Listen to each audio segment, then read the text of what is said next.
Parashat Vaishlach. Parashat Vaishlach, c'est les gros problèmes que Yaakov rencontre. Jusqu'aujourd'hui, il a eu affaire avec des roublards, des problèmes de famille, des problèmes, comment gérer son couple, les enfants, l'éducation. Là, il va retourner en Eretz Israël pour faire son vrai job. Son job, c'est d'être un patriarche. Et là, il va rencontrer un danger, des problèmes d'existence. Des problèmes d'existence où il sera menacé par Esav, qui voudra le tuer complètement, l'éliminer, l'exterminer, qu'il n'y ait plus Yaakov Avinu. Yaakov Avinu nous montre comment on fait face à de gros problèmes. La majorité des gens dans le monde savent gérer, savent affronter des problèmes. Tout homme dans le monde a affronté quelques problèmes dans sa vie. Tout homme. Un homme sans problème, ça n'existe pas, un homme sans problème. C'est comme un poisson, il sait nager. Naturellement, un homme affronte des problèmes. Le problème de l'homme commence du moment où il est nourrisson, du moment où il salit sa couche, comment vivre avec, du moment où on lui a pris un jouet, du moment où il a perdu l'habit qu'il a reçu cadeau, du moment où il a eu un jouet qui s'est allumé. Tout le monde sait affronter des problèmes dans la vie. Les gros problèmes, c'est pas évident. Et chacun, il décide quels sont ses gros problèmes. Non, nous tous, on a des vrais problèmes, et ce serait un choc de les affronter. On a très peur. Et s'ils arrivent, chas v'shalom, qu'est-ce qu'on fait pour ne pas perdre la tête? Pour que, même si ça nous fait mal, que ça nous fasse que mal, mais que ça nous détruit pas. Yaakov Avinu, toute cette paracha, selon le Ramban, selon Rashi, selon le Midrash, c'est nous aider à vivre dans la galoute 2000 ans, la galoute la plus longue du Ham Israël. Ça, c'est l'idée, selon Rashi, selon le Ramban. Yaakov Avinu voulait nous transmettre l'idée comment Ham Israël pourrait résister sa galoute 2000 ans. Des difficultés, des moments très durs, des moments de menace. 2000 ans, on est sous une menace d'existence. Il y avait des moments dans le Ham Israël que le monde entier a reconnu qu'il y a un peuple, il y a un pays. Quand Ham Israël est retourné à l'époque de Ahashverosh en Israël, il y avait des problèmes, des petits problèmes avec les Samaritains, mais l'Égypte ne renonçait pas à la présence juive à Jérusalem. D'accord? S'ils venaient à l'époque, c'était les pays, c'était les empires pour grandir, pour que les autres payent des impôts. Mais il n'y avait pas un problème avec les nations. Et le Ham Israël, vous ne devez pas être là. Non. Qu'est-ce qu'elle a fait l'exil? L'exil dans l'exil de Édom, surtout ceux de Édom, qui était à l'époque l'Europe centrale, l'Europe de l'Est. Chez eux, ils voulaient exterminer les Juifs. Pour eux, gérer la question du Juif, gérer les Juifs, pour éliminer le problème des Juifs, ben c'est très simple, on va éliminer les Juifs, il n'y aura plus de problème juif. Et le Ham Israël, dans cet exil, c'est l'exil la plus dure, la 4e exil. Premier exil, c'est l'Égypte. Deuxième, c'est Babel.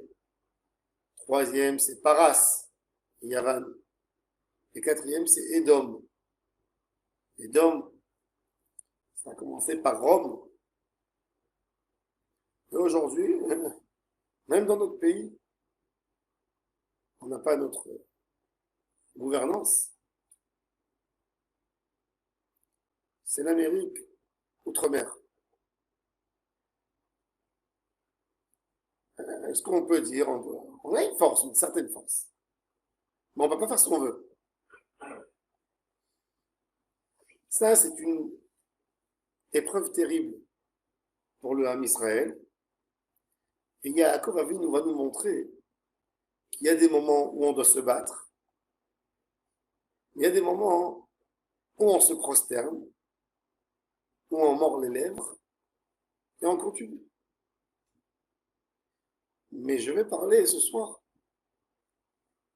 Ça, c'est d'une manière générale. On voit qu'il se prosterne à son frère Esav. Mais en même temps, il ne se laisse pas faire. Il s'est battu toute la nuit avec l'ange. La fin de la nuit, il n'a pas laissé l'ange partir. Il a dit, fais-moi une bracha. Dans cette même paracha, Yaakov Avinu vit en Israël. Il y a Shimon et Lévi qui détruisent la ville de Shrem. Il y a des événements.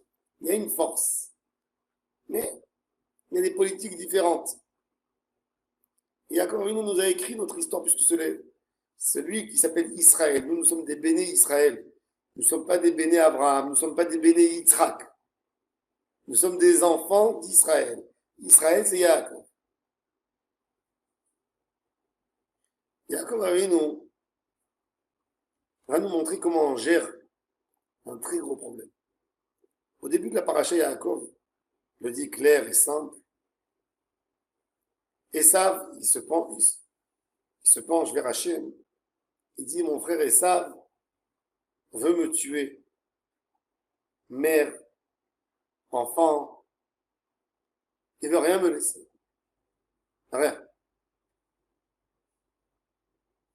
Et il demande à Hachem de l'aider, de le sauver. Et qu'est-ce qu'il fait Yaakov? Bon, déjà, le cadeau qu'il va envoyer à Esav est composé d'énormément de bétail. Il y a 480 bétails. C'est énorme. Pardon, 580. Pas 480. 580. Rien que regardez la liste.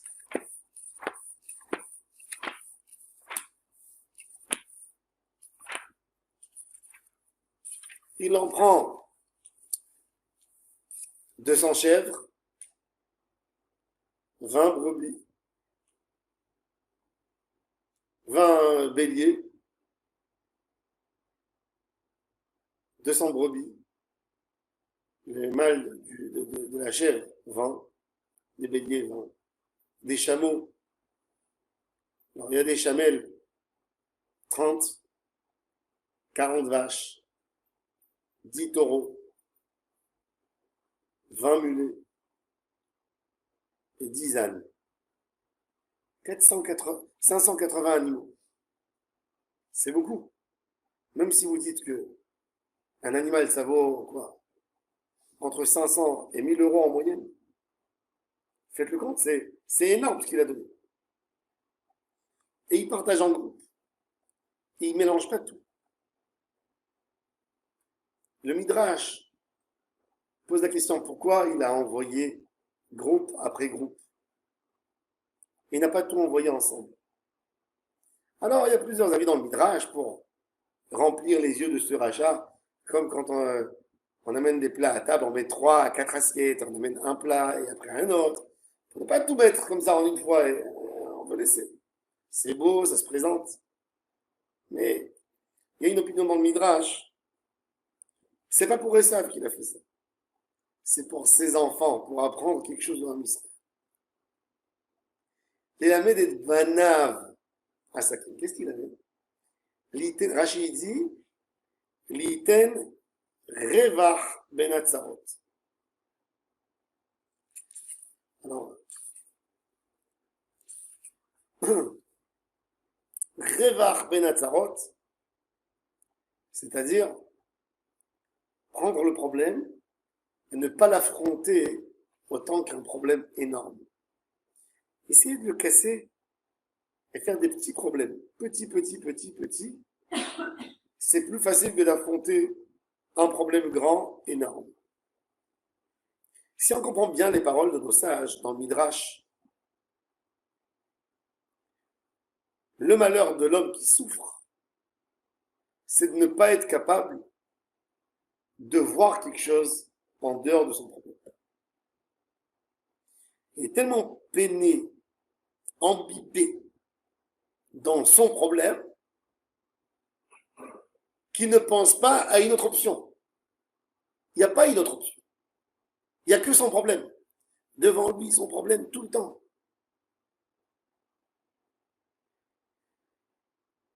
La plus grande force de pouvoir guérir d'un problème, c'est de ne pas rester dans son problème. Un problème, c'est comme une plaie où l'homme gratte sa plaie tout le temps. Tant qu'il gratte, il a mal. Ça ne peut jamais guérir tant que tu grattes. Et quand l'homme a un problème énorme, eh ben, c'est pas qu'il gratte, c'est qu'il est dans le problème.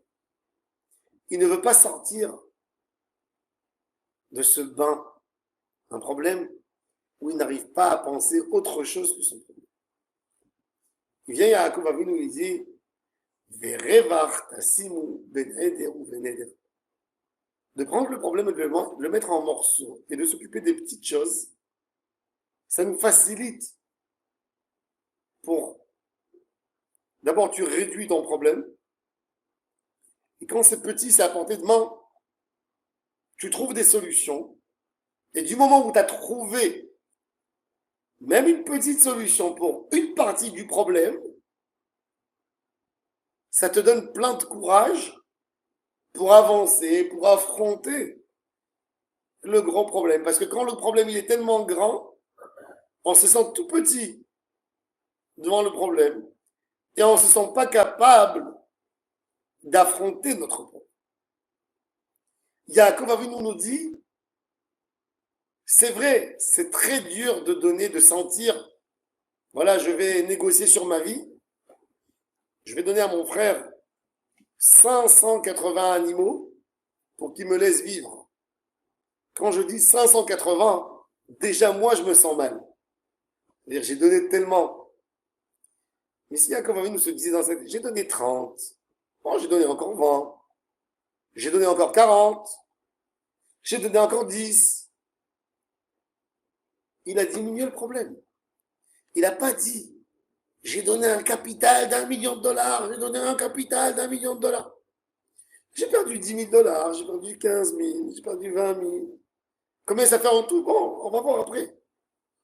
Mais dans la tête de l'homme déjà, de ne pas penser qu'il a un très gros problème. Quand tu penses dans ta tête, j'ai un très gros problème, tu t'en sors pas vite. Le travail de Yaakov Avinu, c'est de réduire le problème. Batsar, il raftan.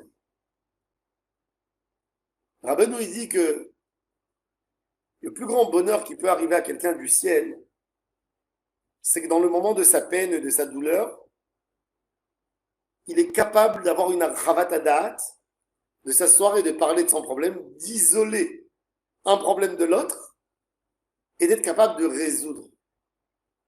Parce que quand on est là-dedans, on est tellement peiné, on n'arrive pas. Ou on ne veut pas penser à la solution. On est sûr que la situation est tellement catastrophique qu'on n'est pas capable, on ne peut pas. Et ça c'est Berinat Batsar Irchavtali. d'avoir une archavat hadat d'Ikdusha. Archavat hadat d'Ikdusha, c'est pas évident d'avoir une archavat hadat d'Ikdusha. Mais ça dépend de la quantité d'émouna qu'on a en nous. Alors, comment on fait pour arriver là? Comment on fait pour couper le problème en quelques morceaux? Quand quelqu'un est en panique, imaginez-vous la peur de Yaakov, ce fameux jour où Esav est venu le poursuivre avec 400 personnes. C'est d'imaginer. Aujourd'hui, c'est plus facile d'imaginer. Quand on vous dit, il y a des assassins, ils viennent en moto, avec des pistolets, des grenades. Ils sont autour du kibbutz, ils viennent pour tuer tout le monde. Parce que l'homme a le temps d'expliquer, il hurle, venez me sauver, venez m'aider. Qu'est-ce qu'il fait à Abraham? Il commence pas par crier, Hachem, sauve-moi. Il commence par dire à Hachem, Hachem, je veux te dire merci sur tout ce que tu m'as donné jusqu'à aujourd'hui. Je ne méritais pas tout ce que tu m'as donné. Katonti mikol ha-chasadim ou mikol ha-emet asher asita et avdecha. Et il détaille. Qui b'maklia avarti tayardenazé, il y a 20 ans, quand j'ai traversé ce Jourdain pour aller chez mon beau-père, j'étais vieux célibataire. J'ai traversé qu'avec un bâton. Je n'avais rien. Maintenant, j'ai une si grande famille. Après, et donc, Akadosh Baruch Hu, pour moi, déjà merci beaucoup sur ce que tu m'as donné jusqu'à aujourd'hui. Tu m'as donné trop. Je ne méritais pas ce que tu m'as donné. Je veux vivre pour être l'occasion, tu m'as dit que tu allais me faire du bien, être là pour toi, pour que tu puisses me donner et réaliser ta promesse en moi. Et rien que là, après tout ça, vient la tefila. Quand Yaakov nous a dit ça, c'est pas des mots pour essayer de décorer, d'essayer de convaincre Hachem, de lui donner quand même, de lui faire du bien. Il cherche pas à se racheter devant Hachem. Tout simplement, il baisse le niveau de la catastrophe. Il dit même, quelque part, l'idée de Yaakov, même s'il lui arrive quelque chose, il n'en veut pas Hachem. Parce que ce qu'il a reçu dans sa vie, c'est beaucoup trop, bien plus que ce qu'il mérite. C'est pour ça qu'il dit, Katonti mikol ha-chasadim ou mikol ha-emet. Déjà de dire, ce qui se passera. Je ne perds pas ma émouna à Hachem. Je suis croyant à 100% à Hachem. Ça, c'est la première idée de Katonti mikol ha-chasadim ou mikol ha-emet. Le premier point de la Avodat Hachem,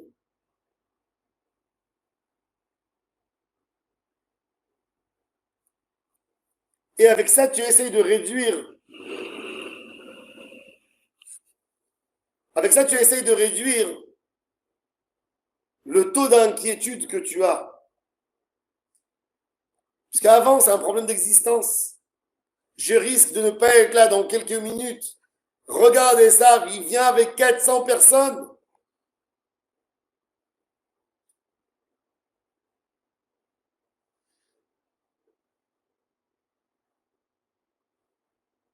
Tfila. Tfila. La tfila, c'est tellement important pour avoir une sérénité avec soi. Quand un homme il a des problèmes, faut pas qu'il demande à Hachem, aide-moi de telle manière. Faut qu'il commence à parler avec Hachem. En parlant avec Hachem, il trouvera dans les mots de cette fille-là la solution pour sortir de son problème. Batsar, quand tu parles avec Akadosh Baruch Hu, en fin de compte, tu trouves dans les mots, quand tu parles avec lui, les mots qui correspondent à la solution, ce qu'il faut faire pour sortir de la situation où tu es.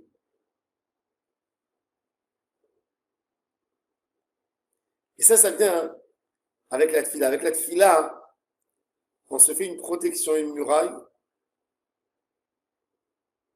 où on ne laisse pas les vagues de l'incertitude, des océans d'incertitude, de venir nous envahir. Le plus grand Satan, c'est Amalek, que son chiffre numérique correspond au chiffre numérique de Safek, un doute. Je m'en sortirai pas, je suis plus capable, j'ai pas la force, je sais pas comment ça va se passer, qu'est-ce que je vais faire demain, comment je vivrai mon quotidien. Il va venir, il est plus fort que moi, je n'ai pas de quoi me défendre. Et on parle et on se crée dans nos têtes des barrages où on se dit qu'on ne pourra jamais les affronter, jamais être capable de dépasser ces barrages qu'on s'est mis nous-mêmes sur nous. Rien qu'avec la tfila, on accroche, on obtient déjà une émouna que Hachem est avec nous. Du moment où on a compris que Hachem est avec nous, on trouve la deuxième étape, le deuxième niveau de retrouver confiance en soi. Parce qu'on n'a pas confiance en nous-mêmes. Quand quelqu'un il a reçu un coup, il perd la confiance en soi. Il perd la confiance en soi et il se fait mener par son problème. C'est plus lui qui gère son problème, c'est son problème qui le gère. Un homme qui parle de son problème et qui dit « Ah, c'est une catastrophe, c'est une catastrophe ». Qu'est-ce qu'il fait? Il donne la capacité au mal de le gérer. Après, quand il voudra dire à lui-même « Non, mon problème, il n'est pas si grave, en fait, je peux ». Non, c'est beaucoup plus grave que ce que tu penses. C'est-à-dire que le mal va gérer la neshama. On a tellement besoin de ne pas tomber là-bas. Parce que si on regarde les mètres, on est là-dedans toutes les 2 semaines, 3 semaines, on arrive dans ces moments, dans ces endroits. On a des problèmes, un téléphone qui nous met en stress.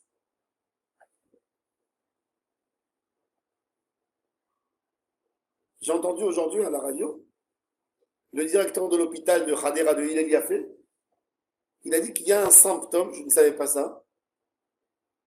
Il a dit que ça arrive surtout chez les femmes, plus que chez les hommes, entre la tranche d'âge de 30 ans à 45 ans, qu'un homme a comme une crise cardiaque, comme si les valves étaient fermées, mais en fait c'est un coup de stress qui bloque les valves, et quand ils font le tzimtour, comment il dit Non, quand ils veulent ouvrir les artères. Ils font passer pour ouvrir les artères. En fait, ils se rendent compte, ils croient que normalement une crise cardiaque, c'est parce que les artères sont fermées, sont bloquées, sont bouchées. Eh bien, ils voient que tout est ouvert.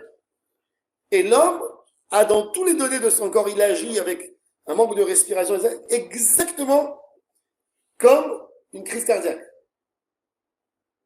Ils appellent ça, en hébreu, je ne sais pas comment ça s'appelle en français, Chivron Lev, Lev Shavour, Tismonet Lev Shavour. Et il a expliqué que il a eu énormément de femmes que leurs enfants sont alarmés, qui ont fait cette crise. Ils viennent à l'hôpital, on les met là-bas, on s'occupe d'eux, ils disent, sauf que leur chance à eux, c'est qu'ils peuvent s'en sortir après 2-3 mois, il n'y a plus les problèmes. Donc, ils leur donnent exactement le même traitement que ceux qui ont fait une crise cardiaque. Et pourquoi? De la pensée. Et il dit, les gens qui sont sensibles plus que les autres, ça arrive aux femmes parce qu'elles sont plus sensibles pour leurs enfants. Il dit c'est complètement psychique. Il n'y a rien de physique là-dedans. Rien. Normalement, un homme qui a les artères bouchées, parce qu'il a mangé, il y a du cholestérol, il a fumé, etc., etc. Il y a, dans le physique, il y a quelque chose qui a changé physiquement. Là, il n'y a rien qui a changé. Rien. Et ça peut lui créer, même dans son cœur, un coup de cœur, dans le mauvais sens du terme, où il peut partir. Où il arrive exactement au niveau de quelqu'un qui a fait une crise cardiaque. Le mal qu'un homme peut se faire par ses pensées, c'est un mal incroyable. Il y avait à Tlemcen, la ville de Tlemcen en Algérie, il y avait un grand tzaddik, un, un rescapé, un expulsé d'Espagne, qui s'appelait Rabbi Ephraim Ankawa. Rabbi Ephraim Ankawa, il est connu chez les Juifs d'Algérie comme le saint qui est arrivé dans la ville, à Tlemcen, avec un lion, puisqu'en fait, il était dans le désert, il a donné tout son argent pour rejoindre un groupe qui était sur des chameaux. Et le chef du groupe qui était musulman, Shabbat, c'était le contrat que tout le monde arrête. Et il a dit non, moi j'arrête pas Shabbat, je suis dans le désert. Et ils ont laissé le rave juif seul, avec son pain, son sac, dans les sables du désert. Arrive Erev Shabbat, et le rave fait son kidouche. Tout d'un coup, il voit comme deux lampes. Un lion qui s'approche de lui. Un lion. Le lion, il s'approche autour. Le rave faisait Kirat Shema. Et le lion, qui vient comme si c'était un chat, qui caresse comme ça sa tête. Et toute la nuit, il est à côté du rave. Et le rave dort et il le couvre. Il le garde de tout autre animal. Il reste avec lui. Dans la journée, il ne bouge pas. Motsei Shabbat arrive. Et il fait signe au rave qu'il a envie qu'il monte sur lui, qu'il grimpe sur lui. Il lui met les pattes comme ça, il rentre comme ça dessous. Et le rave a compris qu'il est venu pour le sauver. Quand le rave prend son sac et met sur lui, il y a un serpent qui vient, il se met dans la bouche du lion et ça devient comme une muselière. Et le lion qui court toute la nuit, et il arrive vers Tlemcen, et le rave est rentré à Tlemcen dimanche matin, il est arrivé avant le groupe qui était dans le désert encore, il est rentré dans la ville sur un lion. Et évidemment, le gouverneur, tout le monde là, ils ont vu le rave qu'ils ont, donc ils vivaient là-bas. Ce rave était un des admirateurs du Rambam, Maïmonide. Et vous savez que le Rambam a écrit un livre qui s'appelle Le Guide des égarés, dont il explique beaucoup de sujets de la Torah, selon une manière de philosophie aussi. Ce chemin a été critiqué par certains rabbinim, dont le Ramban Nachmani, Maïmonide Nachmani. Nachmani, dans chaque endroit, passage où le Rambam a parlé dans le Guide des égarés, il reprend, surtout dans le livre de Bereshit, Shemot. Et il attaque beaucoup le Rambam, parce que le Rambam, il est plus accroché au Midrashim, le Rambam, c'est de la philosophie. Et Rabbi Ephraim Ankawa a écrit un livre qui s'appelle Sha'ar Kevod Hashem pour répondre à toutes les questions que Nachmani a posées sur Maïmonide. Il a voulu montrer la grandeur de Maïmonide. Il y a un débat dans notre paracha, un gros débat. Le Rambam a écrit des paroles très dures que beaucoup n'ont pas compris. Il a dit que le débat entre Yaakov et l'ange toute la nuit ne s'est jamais passé dans la réalité. Tout était dans le rêve. Il dit, il n'a pas rencontré quelqu'un qui l'a frappé, qui était là. Non, c'était un rêve. Et le Ramban, Rabbi Moshe Bar Nachman, dans notre paracha, ce qu'il dit, du Rambam, ce qui s'énerve, ce qui lui tombe dessus. Il dit, ouais, dans le rêve, il se lève le matin, il boite. Dans le rêve. Comment on peut boiter dans un rêve? Tout ça, c'est un rêve, il dit, alors elle est où la réalité? Comme ça, il dit. Et Rabbi Ephraim Ankawa, quand il est arrivé à ce sujet, il a dit, la vérité, là, le Rambam, quand même, il a exagéré. Je pense qu'ici, je ne vais rien écrire pour justifier le Rambam. Ici, Nachman, il a raison. C'est une vraie question. Il boite dans la vie. Il raconte qu'il était parti dans une ville qui était un long voyage. Et un soir, il cherche une auberge. Et toujours, il faisait très attention de trouver en route des auberges juives où il peut aller chez les juifs. Et il est tombé sur une auberge de musulmans intégristes que dès qu'ils ont entendu qu'il y avait un rabbin qui était à l'hôtel, ils sont montés et ils tapaient sur la porte de sa chambre, ils essayaient de casser la porte pour le tuer, pour le frapper. Et après quelques heures, le propriétaire de l'auberge est venu le défendre, il les a chassés de là-bas. Bon, bref, le rabbin a dormi, il a mis des chaises à côté de la porte pour se protéger. Et la nuit, il a fait un cauchemar. Il a rêvé qu'ils ont réussi à casser la porte, à forcer la porte, et ils l'ont frappé. Et il dit que le matin, quand il s'est levé, tout son corps était plein de bleu, des signes comme s'il avait reçu des coups. Il avait vraiment mal. Et il dit, et là j'ai compris, que même sur ça, Maïmonide avait raison.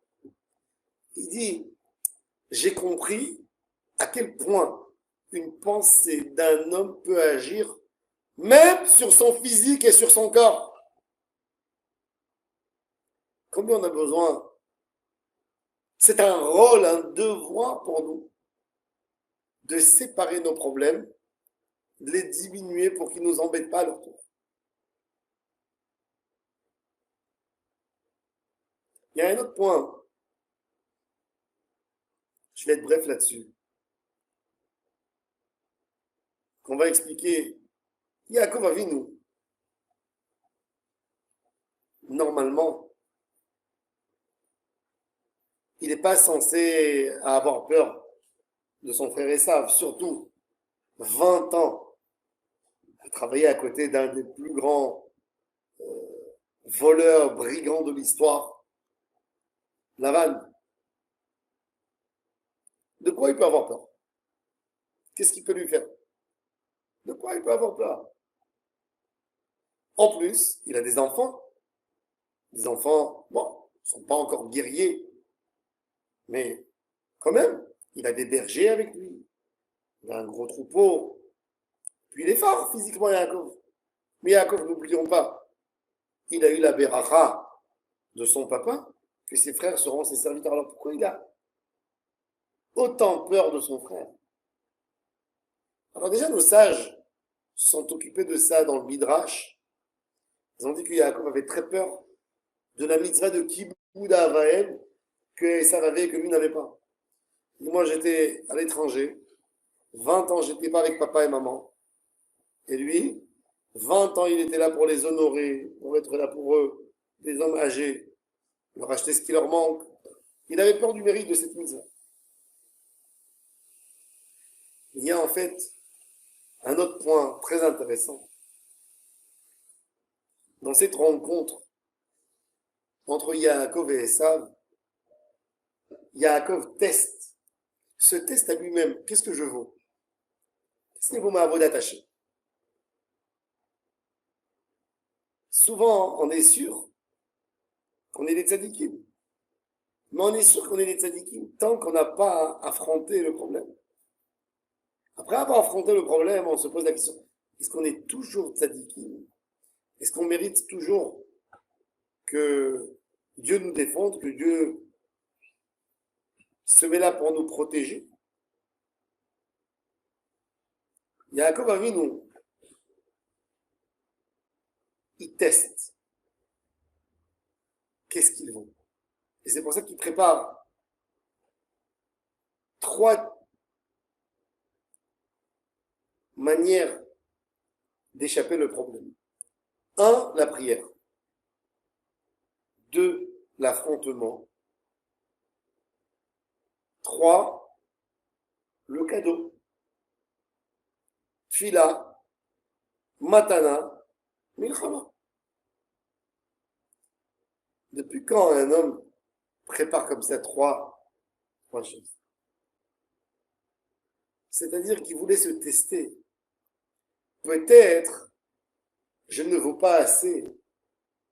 Peut-être je vais bien. Et qu'avec ma fille, là, je vais réussir. Peut-être je vais essayer de donner de l'argent.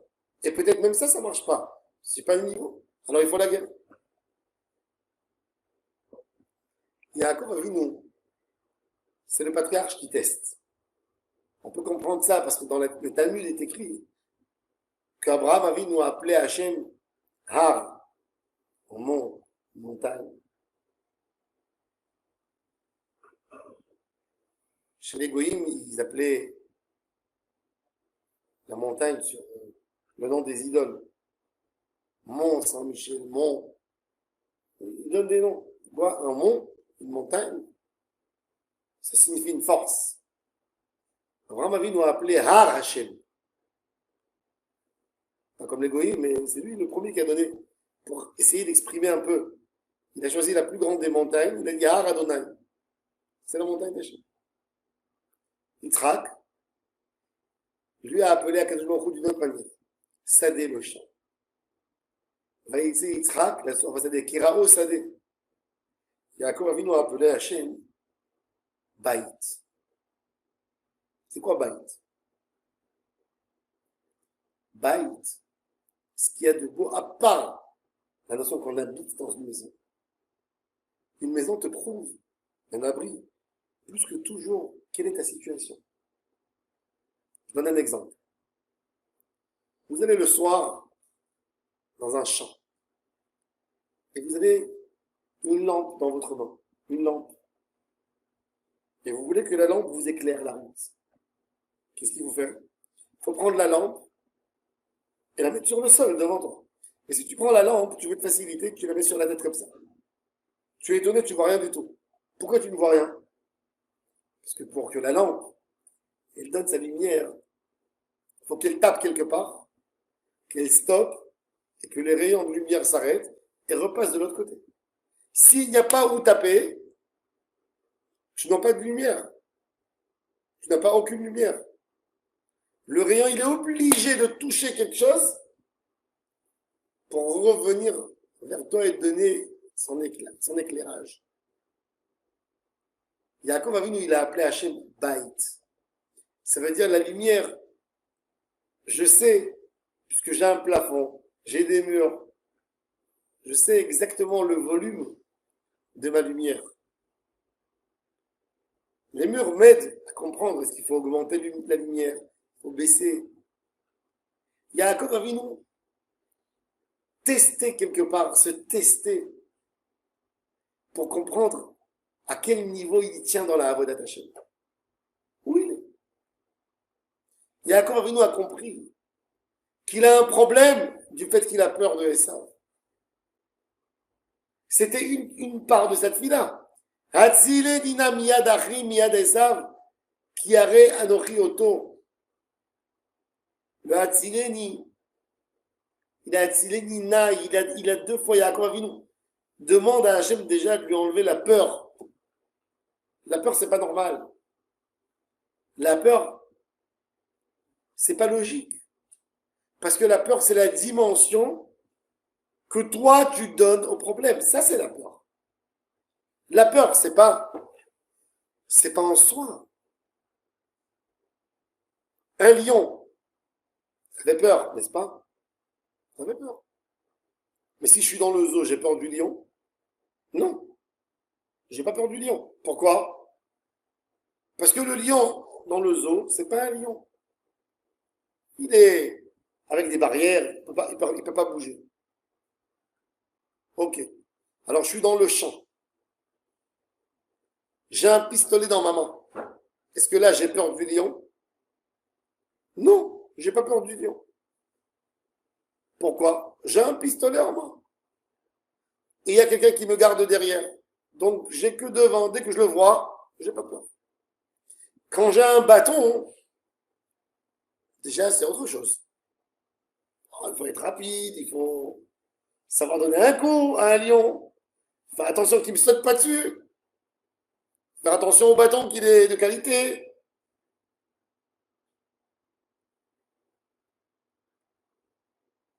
Toutes les peurs de l'homme, c'est pas une peur par rapport à l'objet, par rapport à ce que tu as toi.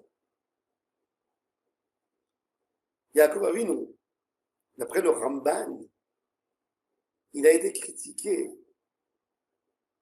pour la quantité de force qu'il a donnée à Esav. Comment j'estime mon ennemi Esav? Si je suis fort dans ma Torah, si je suis fort dans ma tfila, je ne devrais pas avoir peur de Esav. Quand on a peur de ne pas pouvoir se défendre, de ne pas pouvoir gagner la guerre, c'est qu'on n'y croit pas en nous-mêmes. Et il faut renforcer en nous l'élément. Yaakov Avinu, il a besoin de Esav pour savoir à quel point il est accroché à Hachem, à quel point il n'a pas peur. Les tzadikim ne sont pas censés avoir peur. Il est écrit Pachadou betzion hataim. Les fauteurs, c'est eux qui ont peur. Un tzadik, il n'a peur de rien. Pourquoi? Parce qu'il sent la présence d'Hachem. Yaakov Avinu a été gêné parce qu'il sentait qu'il avait peur. Il se posait la question d'où ça vient cette peur, d'un manque de Yirat Shamayim. Qu'est-ce qu'il a fait Hachem? Il a envoyé à Yaakov un ange. L'ange, en fait, c'était le meilleur des coachs pour Yaakov Avinu. Un homme, il peut se bagarrer avec un autre homme. Mais qu'est-ce que ça veut dire de se bagarrer avec un ange? Impossible. Ben, Yaakov, il a eu une bagarre avec un ange. Et l'ange lui donne un coup, le blesse. Mais Yaakov Avinu dans la guerre, comme s'il a été poussé, allez, maintenant, tu vas te battre. Ben, il laisse plus l'ange. Et l'ange le supplie, laisse-moi. Et Yaakov Avinu lui dit, non, je te laisserai pas. Je te lâcherai pas. Et il donne à Yaakov le nom Yisraël qui s'arrête à Elohim Imanashim. Va-t'ouchal, tu as vu que tu es capable. Pourquoi tu te sous-estimes, tu te fais appeler Yaakov? Yaakov, ça vient du mot Akev, cheville. Il lui dit, t'es Israël. Israël, c'est quoi? Roche, lit. Tu as une tête, tu as la tête. Pourquoi tu as peur? Et c'est là, rien qu'après le débat avec l'ange, que Yaakov Avinu n'a plus peur. Il comprend qu'il a de la force. Il voit Esav, et par le regard de Yaakov, Esav se soumet à lui par le regard. Il vient, il embrasse Yaakov. Il refuse de prendre les choses. C'est Yaakov qui lui met la pression. Prends, je t'ai offert le cadeau. Il propose à Yaakov Avinu de venir chez lui à la maison, de l'héberger. C'est-à-dire que quand tu auras gagné toi-même, tu auras gagné ton ennemi. Résoudre le problème, ne commence pas à chercher la solution chez l'autre. Cherche déjà la solution chez toi. Comment toi, tu peux gagner? Comment toi, tu peux affronter? Le moment où tu as décidé que tu vas affronter, ce moment-là, déjà, tu es déjà fort, ça y est. Tu n'as plus besoin de rien du tout, tu as gagné tout. Ça, c'est le message. Pourquoi? Parce qu'on se dit quoi? Le pauvre Yaakov Avinu, déjà, il va affronter ça. En plus, Akadosh Baruch Hu, il lui envoie un ange pour qu'il va le frapper la nuit. Non! Cet ange, c'était un coach. il dit Yalkut à Réouveni que c'était l'ange responsable de Esav, qui s'appelait Michael, et qui est devenu depuis ce jour le protecteur de Yaakov Avinu. Michael, Sar Israël. Pourquoi? Parce qu'il a vu que Yaakov Avinu sait se battre. Comment se battre? Comment on se bat? Avec Tfila. On ne prend pas le problème et on le rend énorme. Si finalement je dois me battre avec un ange, ben je le ferai. Il ne faut pas avoir une peur. Il ne faut pas avoir peur d'affronter. On est déjà dedans. Quelqu'un qui couvre son visage et qui n'a pas envie de voir, ne sera pas capable de lutter contre les choses. Et même avec nos enfants, dans l'éducation, on cherche à éviter à nos enfants tout problème. Ou on n'a pas envie qu'ils affrontent rien du tout. On pense qu'on les gâte, qu'on les couvre, qu'on les aide. Mais c'est des enfants qu'après, chaque petit problème qu'ils auront, ils pensent que le monde a été détruit pour eux.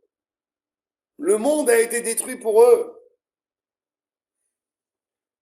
Ils dramatisent tellement les choses et ils ne le prennent pas dans la juste mesure. Le hikar de tout, c'est de savoir, il y a des moments durs chez n'importe qui. Quand je marie des couples, on me demande de parler. Et je pense à chaque fois, je dis, regarde, je me dis, je regarde le couple, je dis, est-ce qu'ils sont capables de gérer un désaccord, cela? Est-ce qu'ils sont capables de se disputer et de rester homme-femme? De trouver à la fin un chemin. Pourquoi un homme pense que, ou une femme pense que c'est la fin du monde, tout est fini? C'est parce qu'ils n'ont pas la notion de l'affrontement. Tout leur paraît énorme. Et ils ne savent pas partager, faire la part des choses. Ça peut arriver même chez les tzadikim. Des moments de panique font descendre à l'homme le niveau spirituel où il est. Pourquoi? Parce que surtout, il le détache de la émouna en Hachem. Il vit que dans son problème. Du moment où tu vis dans ton problème, tu laisses ton problème te gérer et c'est pas toi qui gères ton problème. Et le Yetzer Hara, il met tout là-dedans pour que le problème te gère. Du moment où tu es géré par quelque chose, tu n'arrives plus à rien faire. De retrouver, d'avoir cette force de partager les choses et de dire, le problème, je vais le partager, il n'est pas si grand, il n'est pas si énorme. Et de faire des filotes pour chaque chose. Et quand tu as été exaucé pour une chose, tu as réussi à résoudre, ça te donne du courage pour t'occuper d'autres choses. Pas affronter, pas faire un gros problème qui nous casse et qui nous détruit. Donc toute la paracha, c'est de la émouna. C'est une manière de pouvoir lutter et en fin de compte, de pouvoir gagner.